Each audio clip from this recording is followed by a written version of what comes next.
મોટા મોટા માણસ થઈને કરવાનું શું ને ધોળે દીએ ફાનસ થઈને કરવાનું શું?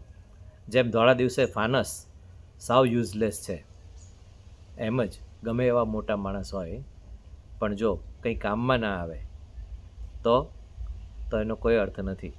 આખી કવિતામાં આ વસ્તુ સરસ રીતે કીધી છે અને એના લેખક મેં શોધી જોયા ઘણી જગ્યાએ, પણ કોણ છે ખબર નથી પડતી, અજ્ઞાત છે. સંભળાવું. મોટા મોટા માણસ થઈને કરવાનું શું ને ધોળા દીએ ફાનસ થઈને કરવાનું શું? એ એકે ટેપું એમાંથી જો વરસે નહીં તો આખે આખું વાદળ લઈને કરવાનું શું?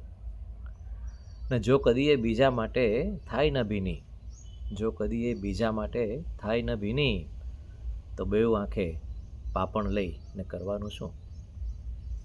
ઢાંકે તો તું જીવતાનું એક અંગ ઢાંકજે, ઢાંકે તો જીવતાનું એક અંગ ઢાંકજે, બાકી પેલું પાંખણ થઈને કરવાનું શું? ને છે સર્જક તો અમે પણ સર્જન એના, શ્વાસે શ્વાસે માંગણ થઈને ફરવાનું શું? લખવા તારે લાગણીઓની સહી છે ને, બાકી કોરો કાગળ લઈને કરવાનું શું? લખવા તારે લાગણીઓની સહી છે ને, બાકી કોરો કાગળ લઈને કરવાનું શું? આના લેખક કવિ અજ્ઞાત છે ને મારું નામ હેમંત ઝવેરી.